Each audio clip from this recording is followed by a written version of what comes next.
What revenge of yours went way too far? I'm still mad at myself for this. When I was a preteen, my friend and I went to one of those day camps that picked us up in yellow school buses. One of the other kids on our bus was a younger boy I'll call Eli. Eli was a terror. He would scream, spit, hump things, make a mess, and be as annoying and insufferable as possible. Riding the bus with him was a nightmare for everyone most of the time. So I came up with this idea.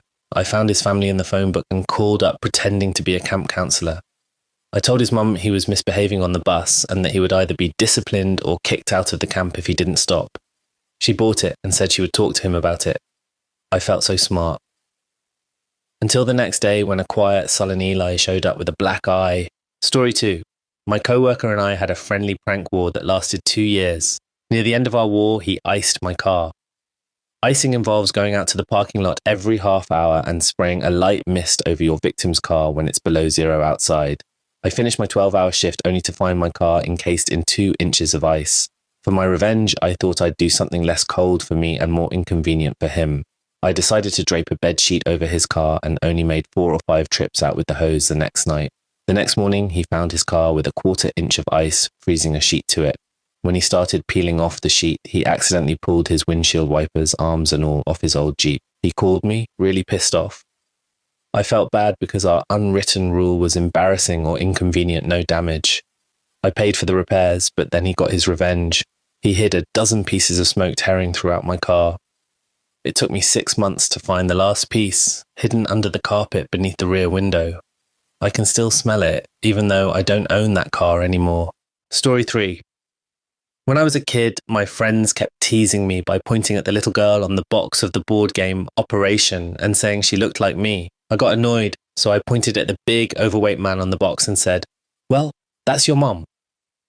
What I didn't realize was that his mom was standing right behind me when I said it. Story 4. Back when I was in middle school, a friend of mine threw a small, wadded-up piece of paper at me.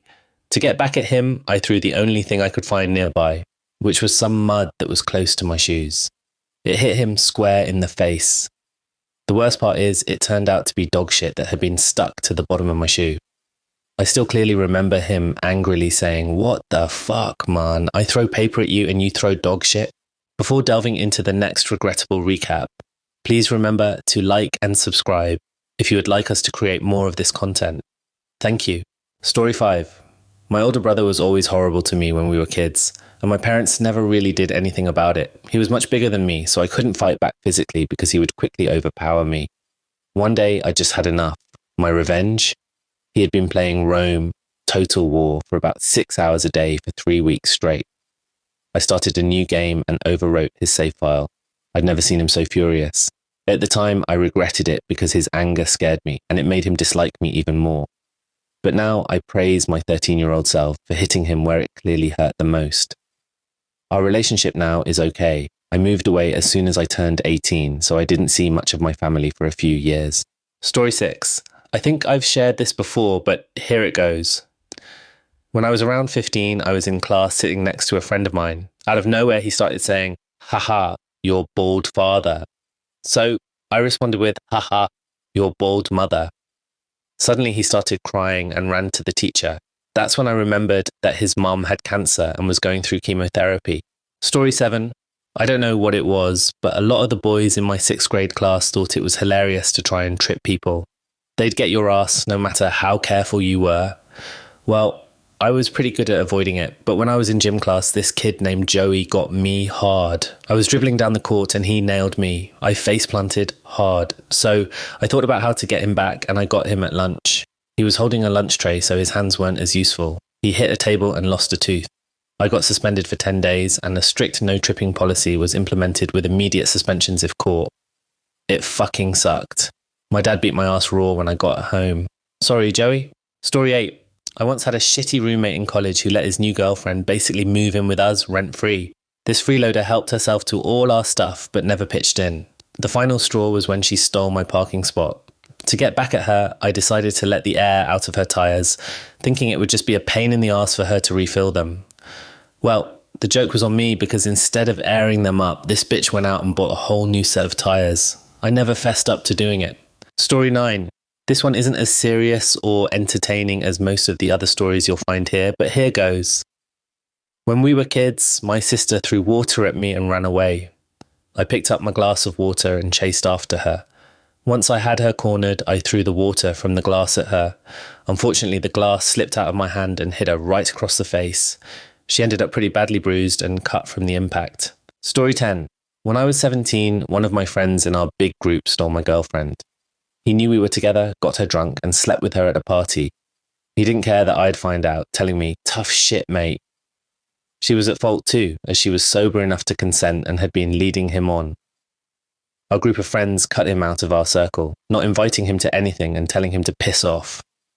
I was proud of their solidarity at first. My best friend even broke up with my ex's best friend because she defended her. The first summer back from uni, when we were 19, 20, I saw him at a local pub. I tried to be cool and say hi, but he told me to fuck off, blaming me for losing his friends. I didn't get a chance to explain that I never asked them to do that. 2 weeks later, I saw his attractive 17-year-old sister at the same pub. We talked about how he was hurt but had new friends from uni and was still with my ex. One drink led to another and we ended up sleeping together at her empty house. The next morning, her brother showed up as I was leaving. He went from despair to rage in seconds. I had to leave, but she explained to him that it wasn't about revenge and that I was genuinely sorry for how we treated him. He still won't accept my Facebook friend request. Story 11. When I was 14, I was rolling up the hose in my backyard with a friend because my mother told me to. 2 girls from next door, one about 12 and the other around 7, came over to talk. The 12-year-old was standing on the hose and I asked her to move, but she didn't. I pulled the hose hard enough to make her fall over. At this point, the 7-year-old screamed bloody murder and ran right at me, biting me on the stomach. She wouldn't let go and I could see blood starting to stain my shirt. I grabbed her head and tried to pull her away, but nothing worked, so I just full-on punched her right in the eye. I wasn't proud of it then and I'm still not, but it had to be done. What made it worse was that their house was owned by a local church where I happened to go to Boy Scouts. Everyone quickly knew that I had punched a 7-year-old and given her a black eye, but no one cared about the reason why. Story 12. When I was a kid, I was at a popular local river that was a great swimming spot. My friend pushed me into the river and I came up spluttering and a bit red in the face, but it was all in good fun. For the rest of the day, I planned to get her back, waiting for the perfect opportunity to push her in. Finally, when she was at the edge of the river drying off, I made my move. I pushed her, but because of her flailing and the slippery rocks she was standing on, instead of just splashing into the water, she landed hard on her back, hitting the rocks before falling into the river. She got the wind knocked out of her, but thankfully she wasn't otherwise hurt. Our parents were furious with me, and for the few seconds it took to get her out of the water, which felt much longer to me, I just kept hoping I hadn't broken her back or something. I'd give that revenge a 2/10. I definitely wouldn't do it again. Story 13. When I was 11 and my older brother was 16, we would often fight and argue. One time I was running up the stairs away from him when he whipped the back of my legs with a long rubber chew toy, leaving a large figure-8-shaped welt on my skin. Knowing he was faster and stronger than me, I realized that if I tried to attack him directly, he'd easily stop me. So I grabbed a flathead screwdriver and held it over the stove until it was red hot. I ran up to him and very openly went to stab him, knowing he'd try to stop me. As I anticipated, he grabbed my wrist to stop my thrust. I then pushed the red-hot head of the screwdriver into his forearm as hard as I could. Man, I was a crazy asshole as a kid. Sorry, Mike. Yes, he had a scar for years, and I will never forget the sound of his scream. I felt terrible about it. The good news is that we are now super close. I was the best man at his wedding, and I'm godfather to one of his kids. Everything's great between us now. Story 14. I had a neighbor who yelled at my younger brother about his weight, and I took it really personally. I didn't know how to get back at him without getting caught, but then he figured out I could place nails just under the back of his tires, so that when he pulled out of the driveway, he'd run over them. It turns out he was super poor and couldn't afford the repairs. My dad had to carpool with him to work for about a month. I've never told anyone about this. From what I remember, my brother was doing some yard work or playing and became out of breath and winded, so he stopped. The adult must have been upset and said something like, "If you were skinnier, you wouldn't have this problem." I was 10 or 11 at the time and my brother was 9. My brother had been made fun of a lot in school for his weight because he couldn't keep up with other kids at lunch. When you've never been able to play with other kids because of medical problems, it's really degrading and hurtful. So when an adult pointed out his insecurities, he felt like they were real and not just in his head. In my stupid kid brain, I figured neither my brother nor I should say what had happened. If my dad found out about the weight comments, it would come back around that I messed up the guy's tyres. I realise now that the truth would have been best, but hey, I was only 10. Story 15. I was dating this girl and my friend saw her around town a few times. He humiliated her in an effort to embarrass me.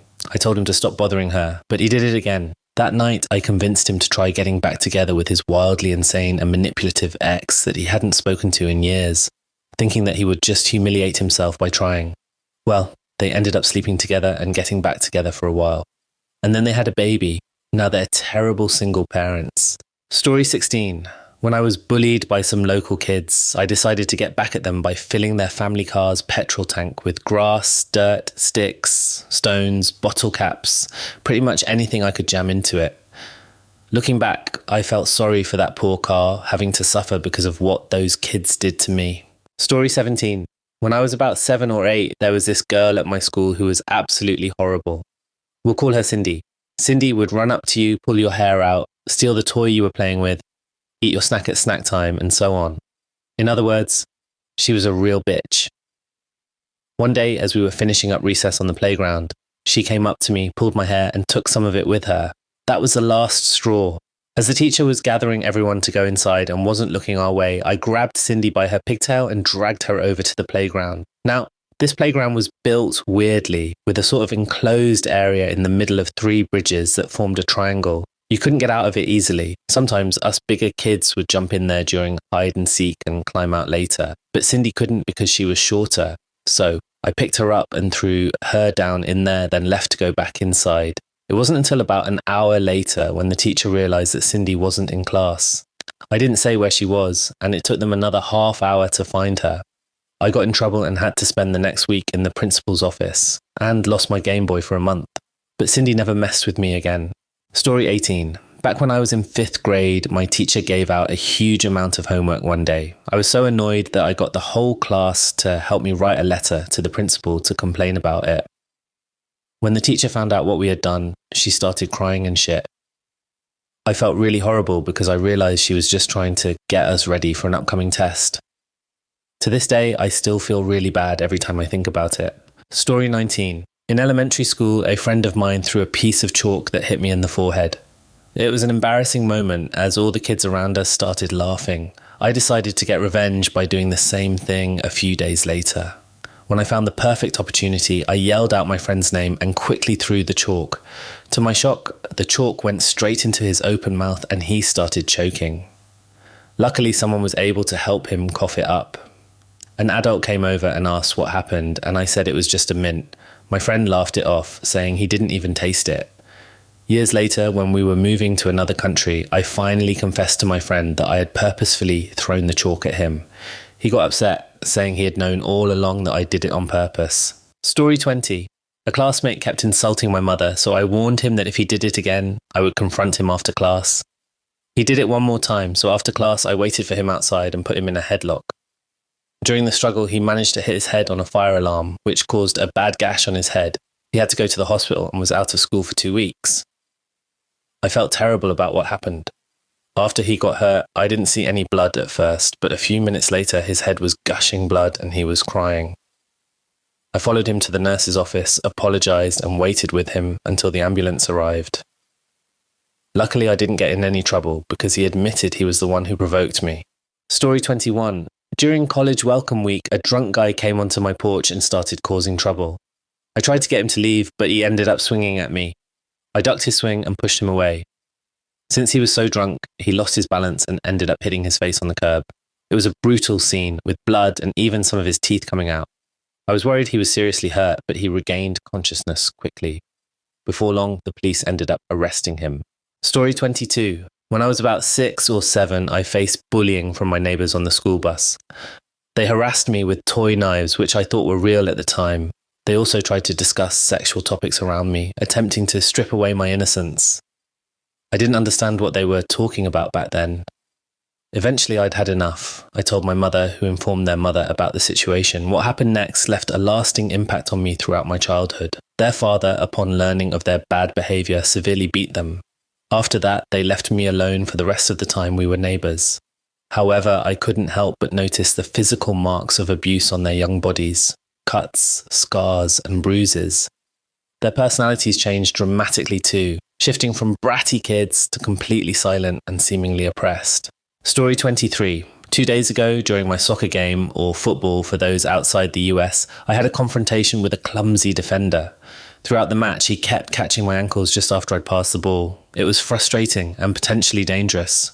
At one point, as he was about to clear the ball, I made a rash decision. I wanted to lay the kid out. As he planted his foot to kick, I charged in hard with my shoulder. The impact was significant. As he fell, he instinctively grabbed me, pulling me down with him. In the tumble, I landed on his arm. The sound and sensation were unmistakable. His arm snapped like a twig between the wrist and elbow. Story 24. As a kid, I was easily startled by jump scares and hated them. My friends, being typical kids, made it their mission to scare me whenever possible.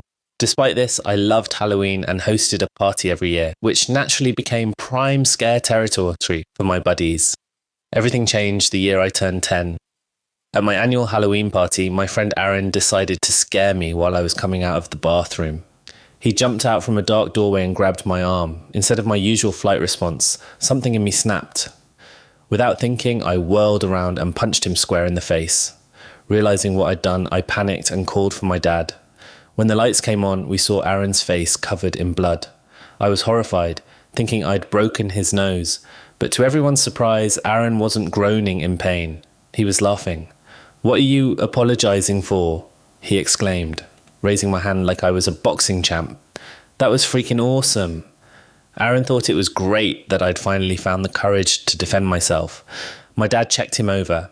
Thankfully, his nose wasn't broken. Aaron insisted on keeping his now bloody costume on for the rest of the party, wearing it like a badge of honor. Story 25. During high school, I worked at Wendy's with a guy named Kevin. He was a few years older, bigger, and supposedly out on work release. Kevin often tried to bully me, getting in my face and flinching like he was going to punch me. One day, tensions were high and co-workers were speculating about us fighting. 2 incidents changed everything. Kevin was locked out and furiously buzzing to be let in. As I tried to open the door while carrying boxes, I couldn't push it open. I yelled a warning and kicked the door. Unknown to me, Kevin was peering through the peephole. The kick broke his nose badly. He came at me furiously but was separated by co-workers.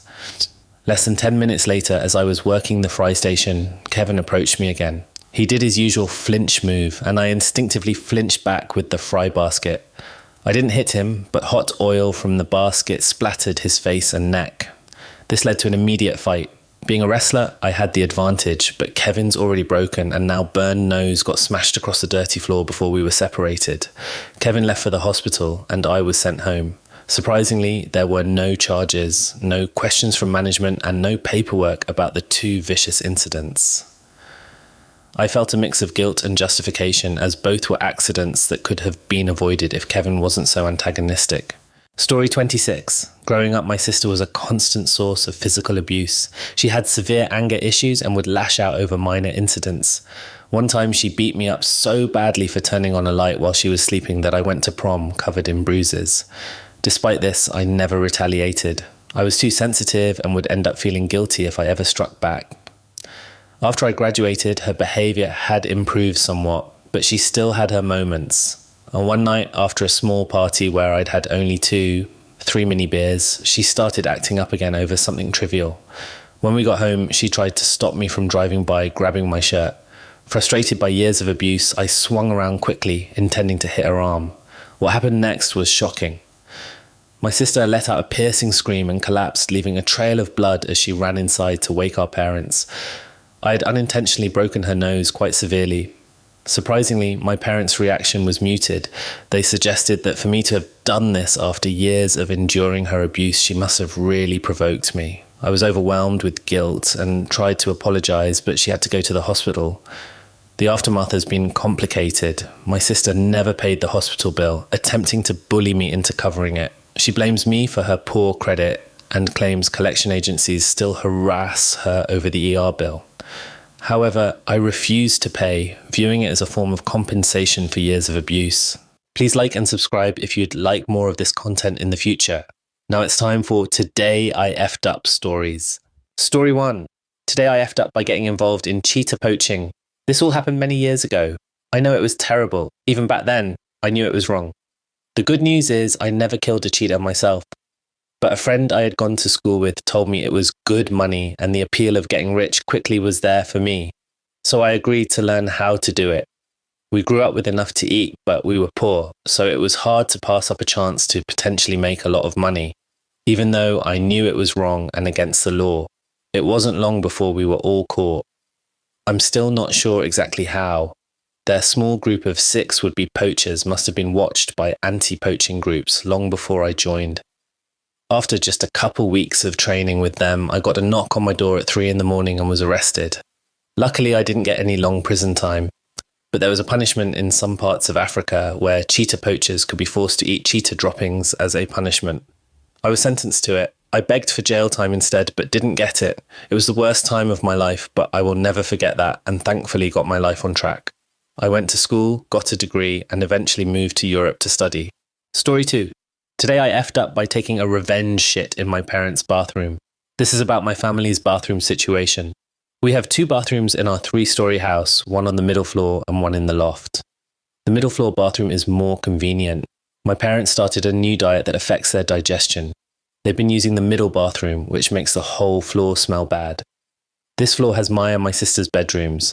As a small protest, I decided to use their bathroom upstairs. I usually have very large bowel movements that are hard to flush. As I was going up the stairs, I realized this time would be different, more liquid than solid. I was too far up to turn back, so I hurried to their bathroom. After using their toilet, I stepped back. The smell was so strong it made me vomit. To make things worse, the toilet got clogged. I closed the door and now I'm hiding. Story 3. Today I effed up by trying to convince my daughter an amputated bloody leprechaun was after her. This event happened some time ago. Many people wanted to hear this story after my Christmas potato tale, so I decided to share it. To begin, my family enjoys pranks and we all have a very dark sense of humour. Think of a mix between Impractical Jokers and the Addams Family. I should mention that in all these stories, my wife is usually away on business trips, which explains why I seem to make a lot of mistakes. Brothers, keep your partners close. They prevent us from doing foolish things like this.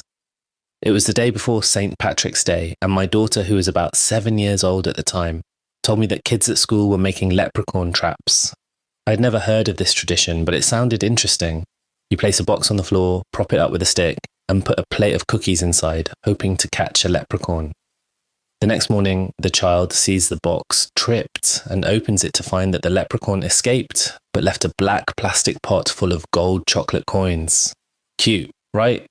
Well, I can never leave things alone. So I found our Halloween stuffed witch.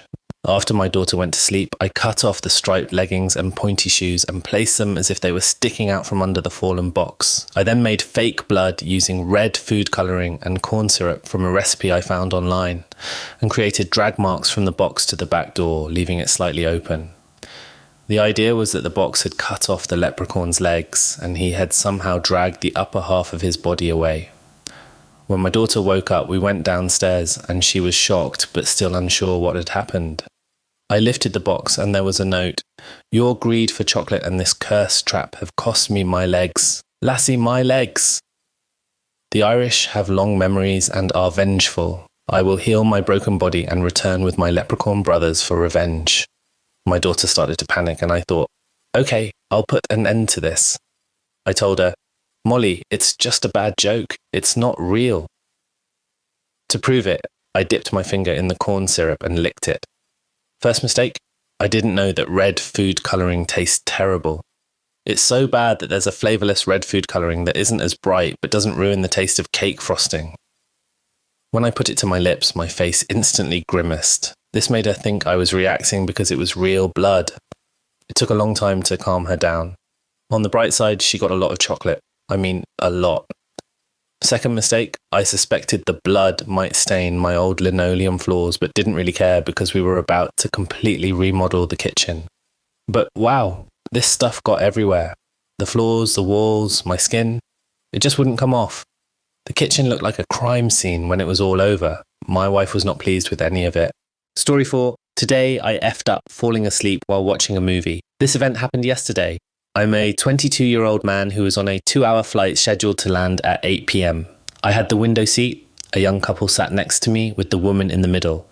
She held her boyfriend's hand tightly the whole time, likely due to anxiety. The weather was bad. I could relate to her feelings, but instead of squeezing someone's hand, I decided to watch a movie on my laptop to distract myself.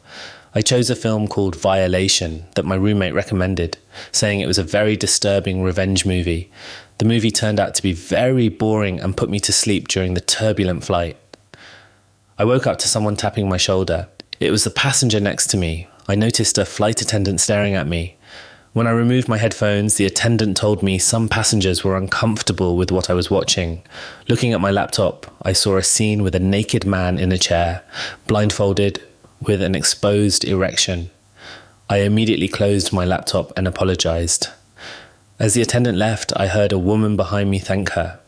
I realized the couple next to me had switched seats, with the boyfriend now sitting beside me. They avoided eye contact with me for the rest of the flight. When it was time to leave the plane, the woman behind me said I should be ashamed for watching inappropriate movies on a plane with children present. Her young son made it clear he could spell SpongeBob. I apologized to the mother and looked away awkwardly, feeling people staring at me. Story 5. Today I effed up by having ears. So, as is obligatory to say, this happened a few days ago. Honestly, I am still calming down a bit. It all started in a haze when I woke up around 4 a.m. to a pressure deep in my ear. It was accompanied by a tapping sound and sensation. There was no particular rhythm or pattern, but it was constant. Tap, tap, tap, tap, tap, tap, tap, tap, tap, tap, tap, tap. I have been known to stay calm in high-pressure situations, but I started to panic. I realized something was burrowed deep in my ear. I began freaking out, feeling this unknown invader tap dance on my eardrum. I shot up from bed and rushed to the bathroom to try and dig it out with my finger. No luck. I went in deep with a cotton swab, coming to terms that I was going to obliterate this creature inside my head. I had to stop it. I had never felt so uncomfortable. I was deep in with the cotton swab for a minute. The creature was not stopping. I pulled it out, but there were no bug particles. The pressure was building. I went back in with the cotton swab even deeper, and I felt the demon squirming, which caused a new pain. I was thinking the bastard bit me for sure. I pulled the cotton swab out and saw in the mirror, to my horror, a behemoth of a spider. It shot out of my ear and across my face. I was screaming at this point, and I slapped myself so hard in an attempt to kill it. It had to die. It went flying. I did not care about my dignity at this point. I let out an adrenaline-filled battle cry while I attacked and got my revenge using a tissue. I'm feeling pretty violated, but feel compelled to share my story and hope to hear from others who have experienced something similar. Story 6. Today I effed up by owning a golden retriever while being black. Work was rough today, and all I wanted to do afterward was sit on the couch and let the television watch me while eating food not cooked by my own hands. The answer to that? Delivery. Food ordered. I let the dog into the yard to burn some energy and sat camped outside with him while waiting for the delivery. DoorDash, Grubhub, Uber, and everyone other than Jehovah's Witnesses has trouble locating my address, strictly relying on GPS. So it's nothing for me to post up and wait outside for when they are close, flag them down, and go back inside for a contactless drop-off. Pertinent details before things go awry. My neighbour and I share a fence with a doggy door as our pups are super close. And you can bet each time that if my dog is outside, hers will follow for cross-yard playtime. This was the case today, and probably bad judgment on my part to think that I would be able to break up the fun quickly. Both dogs were in the neighbour's yard at the time the notification came through that the driver was pulling up, and I had to call out a few times to get my dog's attention. My neighbour thankfully whistled for her dog, and I had to put on the voice for mine to acknowledge I existed. Then I took off running for my door while waving to the driver, who by this point was getting out of the car. My pup and I have a game called Runaway where I will take off yelling "run away," and literally he will chase after me like some human-sized fetch stick. I used this to my advantage until he realised I was putting him inside, but I managed to get him through the storm door and close the screen before he could run out. Then I realised that I'd left the gate locked like an idiot, with the driver standing right outside by this point. I didn't have a mask on at this point, and neither did she, so I yelled from the porch that she could leave the food by the mailbox. That is where the fun started. "Is that your dog?" My bullshit meter didn't go off. I thought she was asking a question with an obvious answer because naturally she was a dog person, so I engaged with dog owner gushiness. "Yes, blah, blah, blah. His name is XYZ. Want to say hi? I'll be nice because you brought my food." But she just stood there awkwardly for a moment, put the food down, and quickly jumped back into her car. In my mind, I was like, okay, weird, but whatever. I snatched the food and went back inside. I went to wash my hands, and from the kitchen window, I could see the full street where she was still parked outside, thinking, okay, weird. Again, but I didn't dwell on it too much, figuring that she was looking at the route to her next location. I went about my business of preparing to destroy my meal. A few minutes later, the dog began barking manically at the door. I took a glance at the cameras and realized she was still out front, parked directly in front of my mailbox. Okay, what's going on here? I went outside and tried to get her attention, but she was on the phone and didn't notice me. I walked up like I was going to check the mail, and she did pull off, but towards the back of the neighborhood that only has one way in and one way out. Lots of people make that mistake, and so you'll quickly see cars turning back around, but she never came back. By this time, I thought I was losing my mind, so I went back in, but still watched the street for the car to pass. It never did. I don't know, people are weird, so I just left it at that and went back to eat. About 10 minutes later, the dog started going crazy at the door, so I checked the cameras to see 2 police cars sitting outside my house. I continued to watch the cameras, realizing that yes, the cops were getting out of the car and walking back and forth in front of mine and my neighbors' yards. I went out to see if anything was wrong, and they introduced themselves before saying they were called because a stolen golden retriever was reported at my address, and they asked if there was a dog in the home. It clicked that the driver had called the police, and I then explained my version of what happened. They were really respectful and apologetic, but asked if I could get Sir Pup. I went ahead and opened the door for the dog, who took off, ready to greet the new faces outside. His collar has tags matching the address with my name and phone number on it in case he was ever lost or stolen, which was proof enough for them as it was obvious that they wanted to get this over as fast as possible. No hard feelings on either side. We were all walking away when the driver's car slowly came creeping from the back of the neighborhood. I yelled out to them that the lady was right there, and they positioned themselves in front of her car in a way she would have to stop and speak with them. I don't know if this lady was intoxicated or off her medication, but she rolled down the window and was literally sobbing hysterically that she saw me take the dog from the neighbor's yard.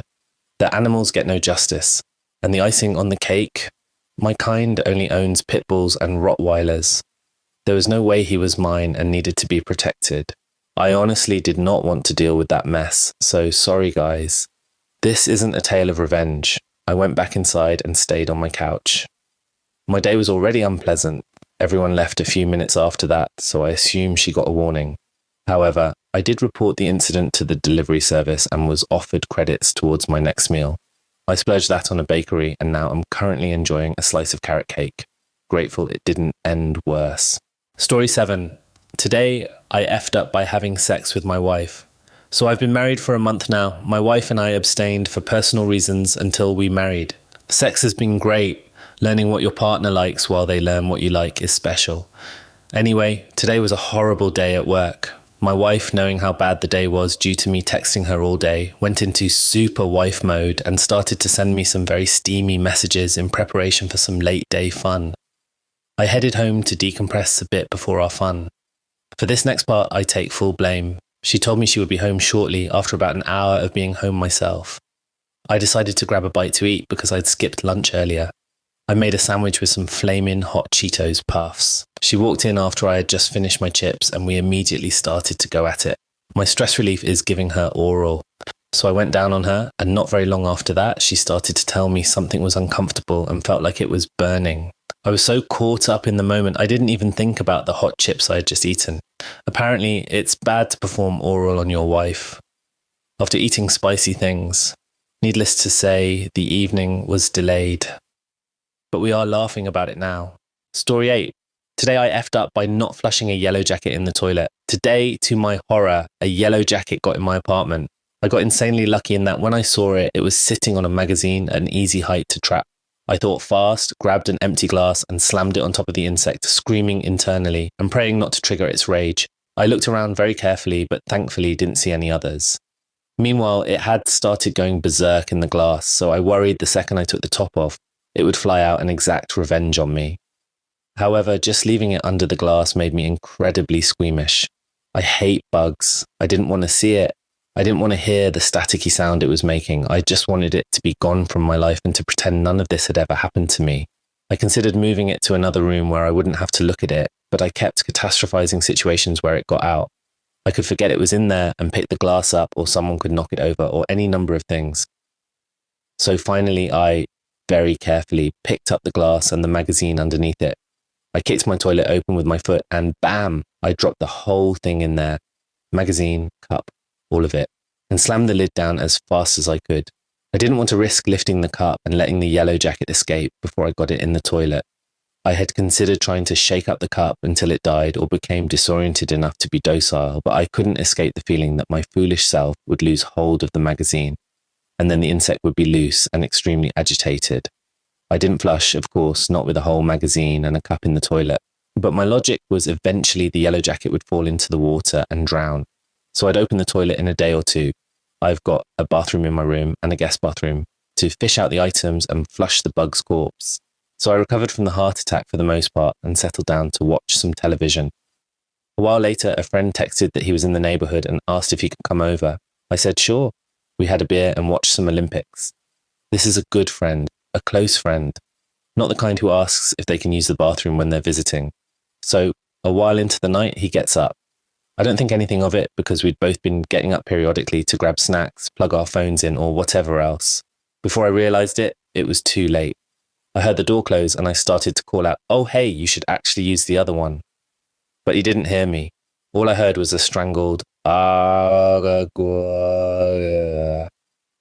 a crash, and then the door flies open. My buddy falls out naked from the waist down, crawling backwards, screaming, what the fuck, what the fuck, what the fuck, and clutching his testicles.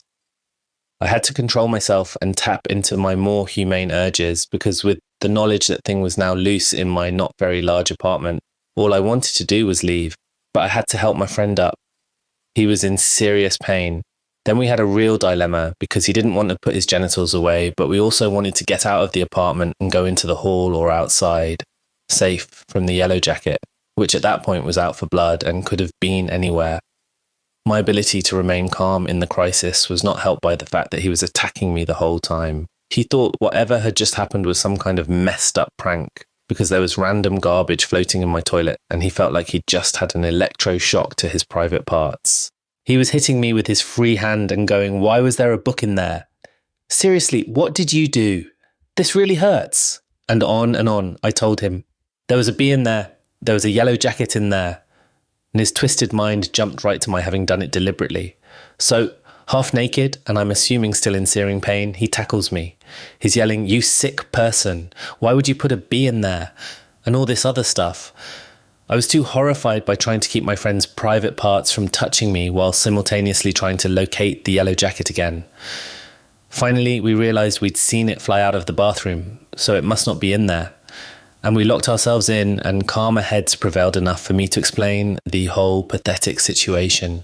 The yellow menace managed to get him in the neck as well, so he was subjected to an overwhelming amount of pain head to toe. But he wasn't allergic or anything, so he was able to get home just fine. An added awful bonus to this mistake of mine is that while I do know how to tell yellow jackets from hornets and hornets from honeybees and so forth, I didn't know they don't all leave stingers behind. And I was taught that if you're stung, the first thing to do is remove the stinger by any means necessary to stop the transmission of venom. So I spent a good 15 minutes massaging my buddy's sensitive area until we thought to Google, what happens if I can't find/remove yellow jacket stinger, and learned that they rarely leave anything in the skin. So it was a painful and awkward night all around. The yellow jacket is still in my apartment somewhere. I made a mistake the moment I didn't just kill the thing when I had the chance. Story 9. Today I effed up by pranking my wife. My wife has a history of startling or scaring me easily due to me being deaf in one ear from tinnitus, which has dramatically decreased my situational awareness. She finds it hilarious, and I've grown to tolerate it because of love and awe. I decided my time for revenge had come. Cut to dinner time, about to boil a box of rigatoni pasta, when the inspiration hits me from a video on social media I saw. I hide a piece of that rigatoni between my teeth and make my way into the living room where my wife was relaxing on the couch after a long day of being a nurse. "Hey, sweetheart, do you mind rubbing my neck? I feel like I have a kink in it or something," I ask her. At this point, I can barely contain my excitement for this amazing prank as she happily begins massaging my neck for me. After 45 seconds, I then bite down hard on that piece of uncooked rigatoni, which released a sickening yet satisfying crunch sound. I give a little ow sound and immediately go limp, falling face first into the couch. Now, my wife is mostly a calm, non-emotional type person, but her visceral reaction of terror, worry, and panic that came flooding out of her while she started to shake my limp body and began to check my vitals made me feel guilt I've never felt before. After only a short time, I give up on the ruse and show her it was just pasta. To say she was livid is an understatement. I've been sleeping on the couch ever since. Worth it. Story 10. Today I effed up by fighting with, then sleeping with, then fighting again with my ex. I just need to vent, and everyone in my life will just say, "I told you so." So I'm going to do it here and have strangers call me an idiot instead. My ex has been dropping hints of us getting back together. I was half considering it, but I posted to Reddit and talked to people I knew, and it was pretty unanimously, "Don't do it, you stupid bastard." So I wasn't going to. Well, she showed up last night and said she was just in the neighbourhood, which is nonsense. She lives like 45 minutes away. She came in and was pretty blunt about saying, "I look good, she looks good, let's look good together." I said I appreciate the offer, but I think we are good the way we are. Then she started teasingly asking why. Like, "Are you worried you can't keep up?" Or, "Don't think you can live up to your past self?" Eventually, I was fed up and said it was because she had cheated on me. And once a cheater, always a cheater, and I can't trust her. She blew a gasket. Summarized as best as I can. "Are you fucking kidding me? It's been 15 fucking years. We were kids, and do I have to remind you that you cheated too, you fucking hypocrite?" I replied that I had only cheated in revenge, and she replied that revenge murder is still murder. I'll be honest, I know she's right, and the fact she was right set me off too. So we yelled at each other for a good while, getting grievances off our chests that we had held onto for years. With our son being an adult, we didn't have to hold back in order to keep the peace for his sake. It was a lot, honestly. We were both pretty emotionally drained, and it was about 1 a.m. when we finished up. As we were sitting on the couch, my son called his mother to ask where she was, and she told him she was visiting a friend in town X and would be home in the morning. Then she tossed her phone on the table and laid back against the couch, staring at the ceiling and said, "We probably should have done that years ago." I nodded and laid myself back against the couch, looking at the ceiling. This conversation followed. H for her, M for me. H. Be honest. Do you think if the cheating didn't happen, we would have made it? M. Which time? H. Don't deflect, asshole. M. I don't know. I loved you and you threw that away. Yes, I know I cheated too in revenge. But you know I would have been faithful otherwise, and we seemed happy. Her voice broke a little when she tried to say something. I said, "What?" And she let out the smallest "I'm sorry" I've ever heard. She then burst into tears, talking about how she ruined the family, how our son could have grown up in a complete house, and how she made both of us miss half his life, how she has never found anyone worth a fuck, and how she's going to die alone and be eaten by her dozen future old lady cats. I didn't know what else to do, so I hugged her into my chest and said, "You know, cats hate you. You'd never be able to keep a dozen." She chuckled a bit, looked up at me with those big blue eyes of hers, full of tears, and I just couldn't stop myself. I kissed her, and we ended up in my bed together. I woke up this morning to her cooking breakfast. I decided to call out from work. We are slow as we have most of the week off anyway, and I have the spare paid time off. She greeted me with a hello, and I nodded back. I sat at the kitchen table trying to process everything that had happened over the last 12 hours. She sat across from me and asked if I had anything to say. I just kind of shrugged as I was in shell shock, trying to register everything. She said, "Seriously? Nothing to say?" How aggressive she was being pissed me off, so I replied that I need a goddamn minute to think and to chill. She, understandably, after thinking back on my tone, didn't like that and said, Oh, really? Well, here's an idea. I'll give you all the fucking minutes you need. And she got up, dumped the eggs she was cooking into the garbage, and stormed out. I yelled out that those were my fucking eggs she threw away, and she put up her middle finger without looking at me while walking out my door. So, that was a fun good morning to me. Not sure what to do next, but I'm sure I'm in for another round of fighting eventually. Not sure I'll get another round of sex though. Story 11. Today I effed up by putting sushi in my sleeping husband's butthole. I was eating some leftover sushi while my husband lay naked next to me taking a nap. I gently pried open his cheeks and nestled a single slice of Philadelphia roll softly against his anus. He woke up several hours later and found the sushi. He smeared it all over me in revenge, and we had a great laugh about it. I posted about it on Reddit. The post went somewhat viral, ended up trending on some subreddit, and now I've received dozens and dozens of death threats, messages and comments telling me to kill myself, people telling me I raped or sexually assaulted my husband. People are going through my post history and reaming me, calling me a bitch and telling me I'm a red flag and that my husband should divorce me. I took a picture of the sushi lodged in his buttocks and sent it to some people who didn't believe me. My husband was aware and cracked up about that too. Now I have probably easily 300 messages and comments begging me to see the sushi anus.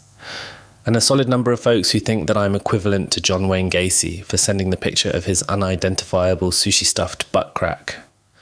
Reddit is wild, you all. Story 12. Today I effed up by punching my son in the face as hard as I possibly could.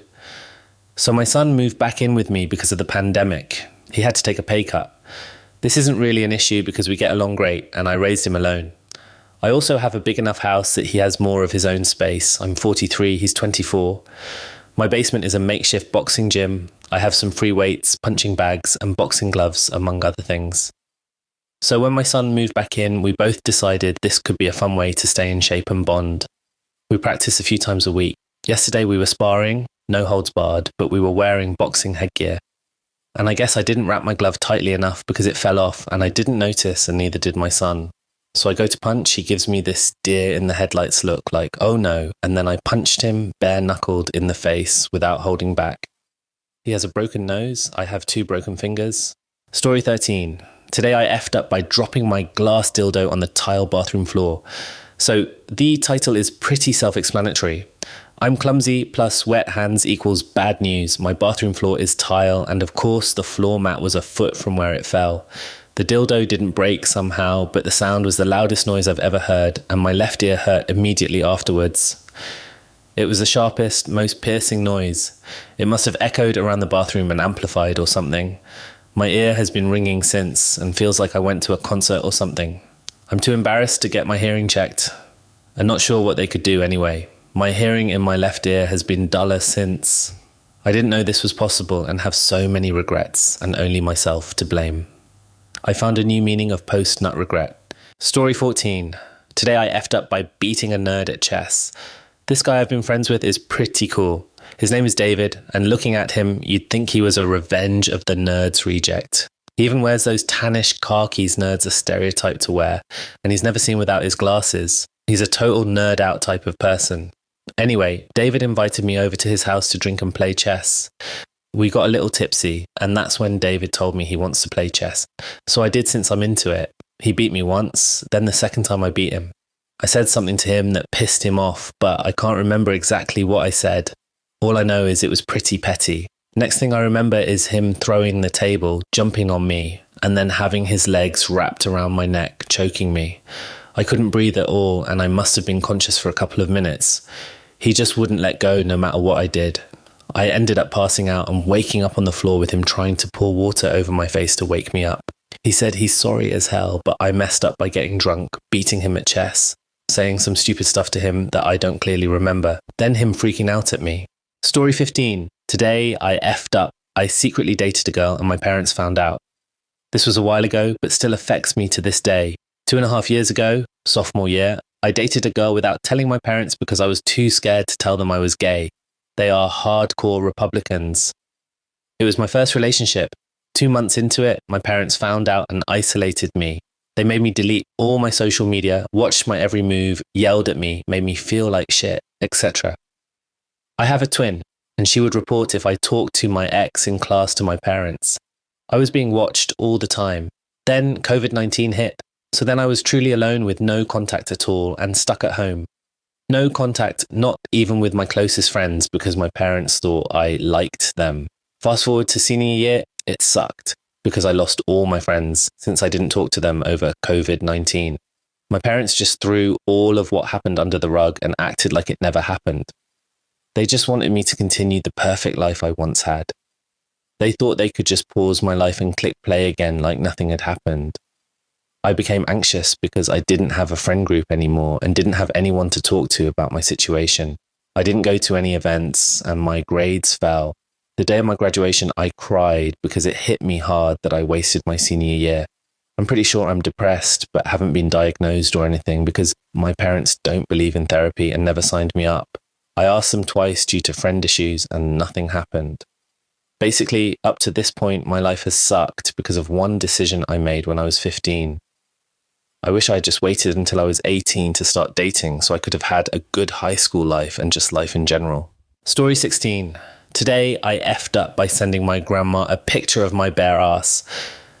Last night, my cousin texted me asking if I could send over some photos they can add to grandma's Christmas present. It's a digital picture frame that cycles through pictures of the family.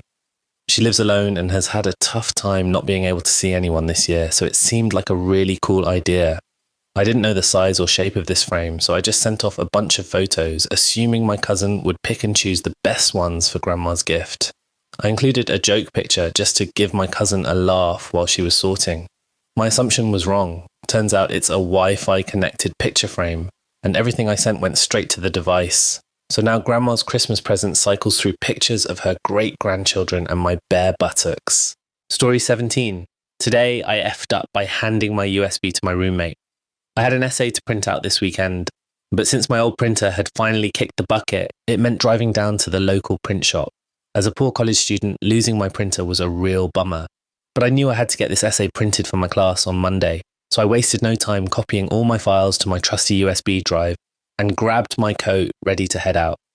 Just as I was about to shut the door behind me, I heard my roommate James calling my name.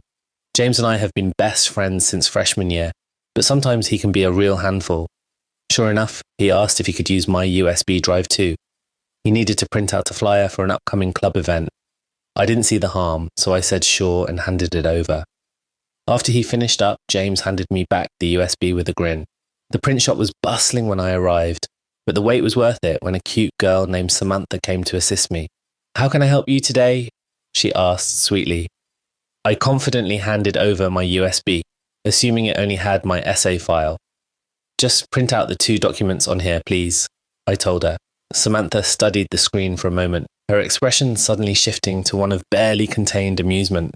She leaned in closer and asked almost apologetically, which 2 files did you need printed exactly?" I furrowed my brow, confused. "The only 2 on there, my essay file." Samantha slowly turned the screen towards me, revealing a whole host of inappropriately named folders that definitely did not belong to me. I felt my face burning as I stared in horror at titles like Tiny Twink Drilled Hard and College Stud Drains His Big Uncut Cock. What the hell? This had to be James's doing. He was always pulling stupid pranks like this. I shook my head vehemently and said, "That's not mine, I swear, it's my roommate's." Samantha raised an eyebrow, clearly not buying it, but to her credit, she kept a professional demeanour. "All right, well, which file would you like me to print then, sir?" After a deep breath to collect my remaining shreds of dignity, I replied, "Just the one called Assignment, under the folder All Access." I could practically hear the crickets chirping as Samantha silently got to work. In the end, I was able to get my essay printed without any further incidents, but the whole experience left me thoroughly embarrassed, and it was going to take some creative damage control with James later. At least I learned a valuable lesson about being more cautious with my shared devices, and who knows, maybe Samantha even found the whole thing a little bit funny in the end. Story 18. Today I effed up by flying across country to see girl. Ended up in bed with identical twin sister instead. I met a wonderful girl named Emma over my college's Christmas break. I was back in town for some work while Emma was visiting her family. As soon as we met, I realised we had an instant connection. We were both identical twins, which was just so cool. No one really understands what it's like to have that singular bond with another person, but Emma did. We ended up spending nearly every day of that break together, laughing and sharing our twin experiences. I found myself really falling for Emma in a way I hadn't experienced before. But with her needing to head back to her college 2,000 miles away, we never really discussed what we were or defined the boundaries of our relationship. Still, Emma and I stayed in close contact after she left. She would text me constantly, use the video chat feature on our phones multiple times a week, and even invited me to come visit her for Valentine's Day weekend. I was thrilled at the chance to see her again, so I eagerly booked a flight. Emma's twin sister, sensing my growing feelings, even called to encourage me to come as a surprise. How could I say no? When I finally arrived at Emma's sorority house, eager to sweep her off her feet, the situation took an unexpected and heartbreaking turn. Emma did not answer my knock, and I overheard another man's voice in her room.